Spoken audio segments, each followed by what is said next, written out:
이 시간에 우리 같이 함께 하나님 말씀 보시도록 하겠습니다. 오늘 우리에게 주시는 하나님의 말씀 요한복음 5장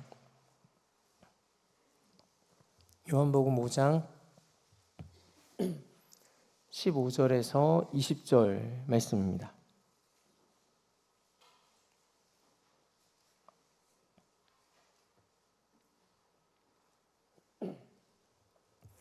요한복음 5장 15절에서 20절 말씀입니다.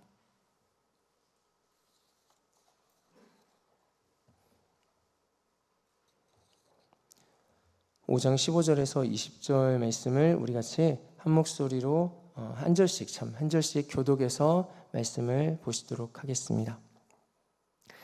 그 사람이 유대인들에게 가서 자기를 고친 이는 예수라 하니라. 그러므로 안식일에 이러한 일을 행하신다 하여 유대인들이 예수를 박해하게 된지라. 예수께서 그들에게 이르시되 내 아버지께서 이제까지 일하시니 나도 일한다 하시매 유대인들이 이로 말미암아 더욱 예수를 죽이고자 하니 이는 안식일을 범할 뿐만 아니라 하나님을 자기의 친아버지라 하여 자기를 하나님과 동등으로 삼으심이로라. 그러므로 예수께서 그들에게 이르시되 내가 진실로 진실로 너희에게 이르노니 아들이 아버지께서 하시는 일을 보지 않고는 아무것도 스스로 할 수 없나니 아버지께서 행하시는 그것을 아들도 그와 같이 행하느니라. 아버지께서 아들을 사랑하사 자기가 행하시는 것을 다 아들에게 보이시고 또 그보다 더 큰 일을 보이사 너희로 놀랍게 여기게 하시리라. 아멘. 이 새벽에도 하나님 우리 가운데 말씀하여 주실 것들을 간절히 기대하고 사모하는 마음으로 우리 그렇게 하나님 앞에 선포하고 함께 말씀 나누도록 하겠습니다. 우리 따라서 함께 선포하시겠습니다. 하나님, 오늘도 나에게 말씀해 주세요. 하나님, 우리 가운데 그 사모함으로 주님 찾을 때 주님 차고 넘치게 말씀하시고 채우실 줄 믿습니다. 오늘 말씀의 배경은 베데스다 연못가에서 일어났던 한 사건입니다. 예수님께서 예루살렘으로 올라가시는 그 길에 베데스다라는 못이 있었습니다. 이곳에는 가끔 천사가 그 물을 저어서 동하게 할 때에, 움직일 때에 먼저 들어가면 병을 고칠 수 있다는 그 소문이 있어서 수많은 병자들이 주변에 모여 있었습니다. 그런데 예수님께서 이곳에 있던 한 사람, 38년 된 병자 앞에서 멈추셨습니다. 아무런 소망 없이 그냥 그 자리에서 그냥 그 자리만 지키고 있던 그 병자에게 예수님이 말씀하십니다. 네 자리를 들고 걸어가라. 그때 그 병자가 즉시 회복되어서 전혀 아프지 않았던 사람처럼 벌떡 일어나서 자기 자리를 정리하고 걸어갑니다. 그런데 문제는 이날이 안식일이었다는 것입니다. 유대인들은 안식일을 기억해서 거룩히 지키라고 말씀하시는 그 하나님의 계명을 정말로 생명처럼 그렇게 생각하는 사람들이었습니다. 이들이 안식일을 지키기 위해서 최소한의 활동 이외에는 어떤 활동도 하지 않으려고 굉장히 애썼습니다. 이스라엘에 다녀오신 분의 이야기에 따르면 지금도 이스라엘에는 안식일 전용 엘리베이터가 따로 있습니다. 버튼을 누르는 그 활동을 하지 않기 위해서 그 엘리베이터는 각 층마다 자동으로 섰다가 열렸다 닫혔다를 반복합니다. 그 정도로 안식일을 지키는 것에 진심인 이 유대인들인데 안식일에 한 남자가 자기 자리를 들고서 걸어가고 있는 것입니다. 안식일의 계명을 어기고 있는 것입니다. 안식일인데 네가 그렇게 자리를 들고 걸어가는 것은 옳지 않다라고 이 사람을 책망했더니 이 사람이 대답합니다. 내 병을 고쳐준 이가 그렇게 하라고 시켰습니다. 얼마 후에 그렇게 말씀하신 것이 예수님이시라는 사실이 알려지고 그때부터 유대인들은 예수님을 비난하고 비방하고 핍박하게 됩니다. 바로 오늘 본문의 말씀입니다. 15절, 16절은 이렇게 말씀합니다. 그 사람이 유대인들에게 가서 자기를 고친 이는 예수라 하니라. 그러므로 안식일에 이러한 일을 행하신다 하여 유대인들이 예수를 박해하게 된지라. 38년 된 이 병자가 병이 나았다는 것이 분명히 굉장히 놀라운 일이었을 텐데 이 유대인들은 안식일의 규례를 어겼다는 생각 외에는 다른 어떤 생각을 하지를 못합니다. 도대체 당시의 유대인들의 마음이 어떤 마음이었을까요? 그냥 그러면 안 되는데 하는 정도가 아니었을 것입니다. 이들의 반응은 도저히 용납할 수 없는 그런 어떤 일을 만났을 때의 반응이었습니다. 우리가 생각하는 한국적인 정서로 생각을 해보자면은 자신이 부유하게 살기 위해서 동족을 팔아버리고 나라와 민족을 팔아버리는 그런 사람들을, 그런 이들을 대하는 반응이 아마 이런 것이 아니었을까요? 절대로 그냥 둘 수가 없습니다. 유대인들에게 예수님은 사회의 기본을 흔들어 놓는 굉장히 위험한 죄인이었습니다. 그런 유대인들을 향해서 예수님이 이렇게 대답하십니다. 17절 말씀입니다. 예수께서 그들에게 이르시되 내 아버지께서 이제까지 일하시니 나도 일한다 하시매. 예수님께는 분명히 이유가 있습니다. 하나님 아버지께서 지금도 일하고 계신다는 것입니다. 즉 예수님의 일은 예수님 개인의 일이 아니라 하나님 뜻을 이루는 일이었던 것입니다. 하지만 유대인들의 입장에서는 거룩하신 하나님을 자기 아버지라고 부르는 것, 즉 자신이 하나님의 아들이라고 하는 이 말씀을 유대인들로서는 절대로 받아들일 수가 없었습니다. 유대인들은 그렇게 예수님을 죽이려고 달려듭니다. 그런 유대인들을 향해서 예수님이 또 말씀하십니다. 19절 20절 이렇게 말씀하십니다.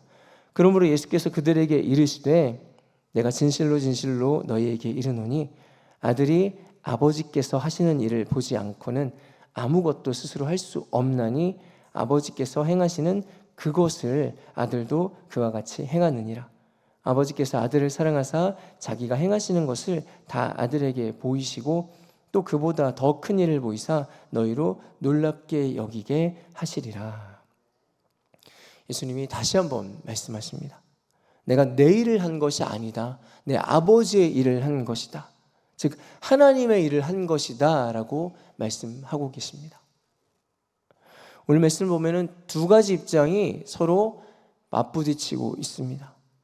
먼저 여러분 유대인의 입장, 이 유대인의 입장은 여러분 이해가 가십니까? 하나님을 섬기고 그 계명을 지키는 것이 인생의 가장 중요한 가치였던 사람들입니다. 그런 마음으로 율법을 하나하나 지키면서 살아갑니다. 그런데 갑자기 나타난 한 청년이 자신은 하나님의 아들이라고 합니다. 그리고 안식일의 율법을 어겼습니다. 유대인 사회의 근간을 흔드는 것입니다. 이 일을 용납할 수 있었겠습니까? 하지만은 여러분 예수님도 유대인이셨습니다. 이러한 유대인들의 반응을 예상하지 못하셨을까요? 그런데 예수님이 무엇이 달랐던 것일까요? 유대인들은 안식일을 지키고는 있었지만은 정작 안식일의 주인 되시는 하나님을 놓치고 있었습니다. 그들이 규례는 붙잡고 있었지만은 하나님과의 관계는 잃어버리고 있었습니다. 오늘 본문 말씀에서 예수님이 안식일의 주인 되시는 우리 하나님의 마음에 예수님은 집중하고 계셨습니다. 그렇다면 안식일을 향한 우리 하나님의 마음, 우리 하나님의 뜻은 무엇일까요? 우리는 어떻게 그 안식일을 지켜야 하는 것일까요? 우리 함께 성경에 기록된 첫 번째 안식일로 돌아가 보려고 합니다. 창세기 1장 말씀입니다. 하나님께서 창세기에 세상의 모든 것들을 하나하나 지으시고 만드셨습니다. 그리고 6번째 날에 사람을 창조하십니다. 이렇게 창조하십니다. 하나님이 자기 형상, 곧 하나님의 형상대로 사람을 창조하시되 남자와 여자를 창조하시고 하나님이 그들에게 복을 주시며, 하나님이 다른 것들은 그냥 창조하셨습니다. 그런데 사람은 하나님의 형상대로 창조하시고 특별히 복을 주셨다라고 말씀합니다. 다른 피조물들에 대해서는 복을 말씀하시지 않습니다. 하나님의 형상으로 지으신 이 사람들에게 복을 주셨습니다. 그랬다면 이 복은 어떤 복일까요? 이 에덴 동산의 수많은 이 과일들을 마음껏 먹을 수 있는, 더 이상 먹을 것에 대해서 염려하지 않아도 되는 그런 복일까요? 아니면 가장 아름다운 이 에덴 동산을 마음껏 누릴 수 있고 거기서 살 수 있는 그런 복일까요? 분명한 것은 하나님이 주신 이 복이 하나님의 형상과 관계가 있는 복이라는 것입니다. 조금 더 창세기 2장을 살펴봅니다. 특별히 창세기 2장에서는 하나님이 사람을 지으신 모습을, 그 과정을 조금 더 자세히 설명하고 있습니다. 남자와 여자를 창조하시고 나서 2장 맨 끝에 하나님 이렇게 말씀하십니다. 아담과 그의 아내 두 사람이 벌거벗었으나 부끄러워하지 아니하니라. 이 말은 서로 벌거벗은 상태에서 만나고 하더라도 부끄럽지 않은 가장 친밀한 관계라는 뜻입니다. 그런데 여러분, 이 창조의 자리에 아담과 그 아내뿐만 아니라 하나님이 함께 계셨다는 사실을 여러분 기억하시기 바랍니다. 즉 사람은 하나님 앞에 서 있어도, 발가벗고 다 드러난 채로 하나님 앞에 서 있어도 부끄럽지 않은 그런 하나님과 친밀한 관계로 지어진 것이, 그것이 바로 하나님이 사람에게 주신 복이었다는 것입니다. 다 드러내도 부끄럽지 않았던 이 친밀한 관계가 창세기 3장에서 깨집니다. 아담이 죄를 지은 후에 하나님이 아담을 부르시고 찾으십니다. 그때 죄를 지은 아담은 내가 벗었으므로 두려워하여 숨었나이다 하고 숨어버립니다. 뭔가 달라졌습니다. 더 이상은 친밀한 관계가 아닌 것입니다. 죄를 지은 아담은 하나님과의 이 친밀함, 이 복을 잃어버립니다. 여러분, 하나님이 사람을 지으시고 하나님의 형상대로 사람을 지으시고 사람에게 주신 복은 하나님 앞에 다 드러내어도 벌거벗어도 부끄럽지 않을 수 있는 그런 친밀한 관계, 그런 하나님과의 관계였습니다. 자, 그렇게 복을 주셔서 여섯째 날 사람까지 창조가 마쳤습니다. 그리고 성경이 복에 대해서 두 번째로 언급하는 장면이 바로 그 다음에 이어집니다. 바로 일곱째 날 안식일입니다. 창세기 2장 3절은 이렇게 말씀합니다. 하나님이 그 일곱째 날을 복되게 하사 거룩하게 하셨으니 이는 하나님이 그 창조하시며 만드셨던 모든 일을 마치시고 그날에 안식하셨습니다. 그날을 복되게 하셨습니다. 그날에 안식하셨습니다.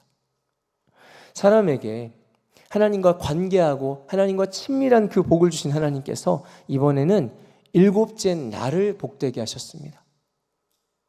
그리고 안식하셨습니다. 여러분, 우리 하나님께서 이 온 세상을 창조하시고 창조를 마치신 이후에 너무 무리했다, 피곤해서 좀 쉬어야 되겠다, 어디 좀 가가지고 혼자 좀 쉬는 시간을 가져야 되겠다라고 하셨을까요? 아니요, 우리 하나님 넉넉히 그 이상의 일도 감당하실 수 있는 하나님이신 줄 믿습니다. 그러면은 우리 하나님이 이 안식하실 때에 무엇을 하셨을까요? 누구와 함께 하셨을까요?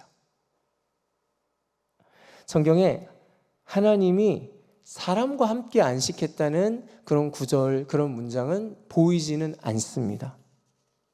하지만은 사람에게 하나님과 함께 하신 복을 하나님 분명히 주셨고, 일곱째 날 이 안식일도 분명히 그렇게 복을 주셨다라고 말씀하고 있습니다. 즉 이 일곱째 날을 하나님과 친밀한 교제를 누리는 의미 있는 날로 삼으셨다는 것입니다. 하나님이 지으시고 복 주신 이 사람이 하나님과 친밀하게 교제하고 관계하는 복된 날, 바로 이것이 첫 번째 안식일의 의미였습니다. 바라기는 그런 안식일의 복이 저와 여러분들에게도 충만하게 누리실 수 있기를 주의 이름으로 축원드립니다. 안식일에 대해서 좀 확인하느라고 우리가 좀 돌아왔습니다. 여러분께 다시 한번 여쭤봅니다. 안식일의 주인이 누구십니까? 우리 하나님이십니다. 그렇다면 이 안식일은 하나님의 그 뜻을 이루기 위해서 그렇게 써야 하는 날이 맞습니다. 이 안식일은 사람이 하나님과의 관계를 회복하고 하나님과 친밀하게 교제하는 날이 되는 것이 맞습니다. 이것이 바로 하나님 말씀하신 복입니다. 근데 우리 유대인들이 열심히 율법을 지키고 있었습니다. 하지만은 어쩌면 우리보다 더 성경을 더 깊이 많이 자세하게 알고 있었을지도 모르겠지만은 정작 안식일의 주인 되시는 하나님의 이 복을 놓치고 말았습니다. 하나님과의 친밀한 관계가 회복되는 이 안식일의 참된 의미를 잃어버렸습니다. 어떤 기업에서 세계적인 강사를 초청해서 큰 강연을 열었습니다. 수많은 사람들이 그 자리에 함께 모였기 때문에 그 지키는 보안 요원들도 바짝 긴장하면서 그 사람들을 통제하고 있는 중이었습니다. 그렇게 모두가 조용하게 강사를 기다리고 있는데 보안 요원 뒤쪽에서 한 사람이 말을 겁니다. 저기 잠시만 좀 지나갈 수 있을까요? 보안 요원이 정색을 합니다. 조용히 하세요. 아니 저 그래도 잠깐만, 자꾸 말 걸지 마시고 저쪽 뒤쪽으로 가세요. 그런데 바로 그 사람이 오늘 강연의 강사였습니다. 강연의 주인공이 누구인지도 모른 채로 강연의 주인공까지 막아서고 있는 모양입니다. 이 보안 요원이 주인공이 누구인지를 모릅니다. 그날의 주인공이 아니라면 당연히 막아서야 하겠지만은 그날의 주인공이라면은 강연장에 그 어떤 원리나 원칙들도 그 강사의 의도를 따라가는 게 맞습니다. 여러분, 안식일의 주인공은 우리 하나님이신 줄 믿습니다. 유대인들은 안식일의 주인공이 하나님이시라는 사실을 놓쳤을 때에 오히려 하나님의 뜻, 하나님의 일을 방해하게 되었습니다. 하나님께서 사람에게 안식일을 주신 의미는 우리 인생을 우리 일에만, 자기 일에만 메워서 그렇게 살아가고 다 보내버리지 말고 하나님과 친밀하게 관계하면서 보내라는 말입니다. 하나님과의 그 관계를 회복하라는 것입니다. 예수님께서는 바로 그 안식일의 본질을 회복하신 것입니다. 말씀에 나온 38년 된 이 병자가 안식일에 먼저 그 육신의 병을 고침받았습니다. 후에 예수님이 그 사람을 다시 만날 때 이렇게 말씀하십니다.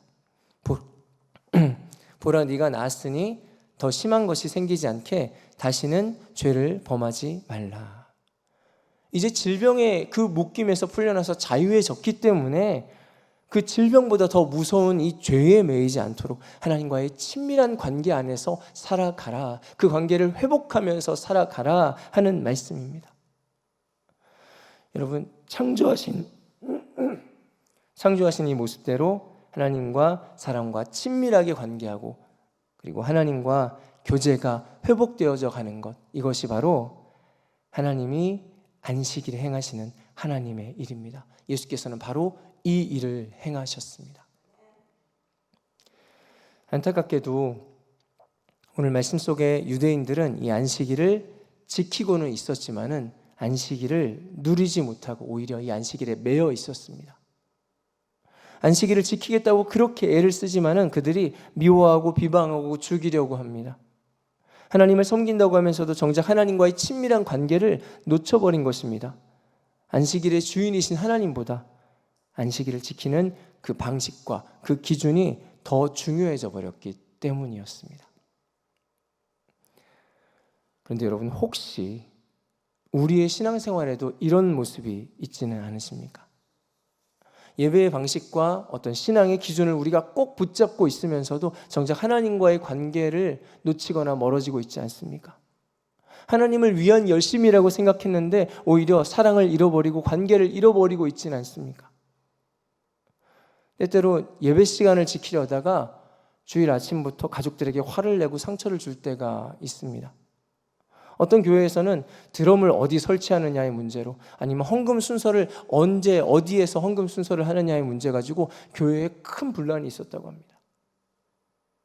우리는 신앙의 기준을 지키려고 하다가 오히려 하나님의 마음을 놓칠 때가 있기도 합니다.